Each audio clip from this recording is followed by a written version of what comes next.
Dennis Njiru kwa taarifa hiyo. Mtazamaji, wanafunzi wa chuo cha kiufundi cha Rift Valley jijini Nakuru na wakazi wa mtaa wa Ngata wameandamana wakilalamikia ubovu wa barabara ya Kabasis inayoelekea chuoni humo sawa na utovu wa usalama katika eneo hilo.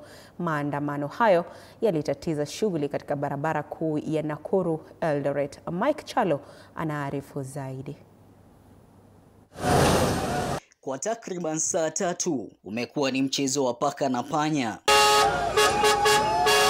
Wanafunzi wa chuo cha kiufundi cha Rift Valley kwa ushirikiano na wakazi wa mtaa wa Ngata kwa mawe na kuchoma magurudumu wakifunga barabara kuu ya Nakuru Eldoret, huku maafisa wa polisi wakijibu kwa kufyatua vitoa machozi.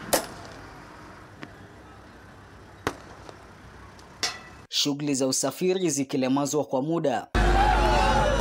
Kilio chao kikuu kikiwa ni ubovu wa barabara ya Kabasis inayoelekea chuoni humo. Barabara ni mbaya, waheshimiwa wetu walikuja wakarusha mawe kubwa kubwa kwa barabara na wakaenda. Hiyo barabara inaendelea kuwa hali mbaya sana. For instance, tunapiga example, mwanafunzi yako kwake ako in a critical condition, anafaa peleke hospitali.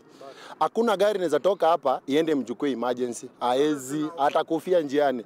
Wakishindwa ni kwa nini serikali ya kaunti kuonekana kukataa kujibu maombi yao licha ya kuwa barabara hiyo ina urefu wa kilomita 1.5 pekee. Tumeandika barua kila mahali, watu wa respond. Wanakuja wanamwaga tu mawe kubwa kubwa, barabara imekuwa hivyo.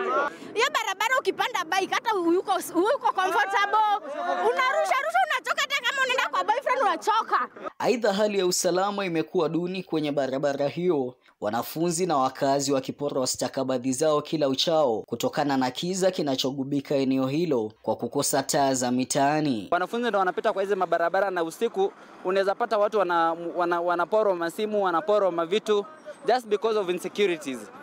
Sasa na request government waeke street lights at least itusaidie kidogo. Kwa sasa wanaitaka serikali ya kaunti kushughulikia barabara hiyo, wakitishia kufanya maandamano hayo kila Jumatatu. Askari wametutishia watatushika ati tukipigana. Na ndio kitu nataka wananchi wote watushikilie, sababu hapa wanafunzi ama Gen Z tunauliwa ama tunaabductiwa. Mike Chalo, TV47, kaunti ya Nakuru.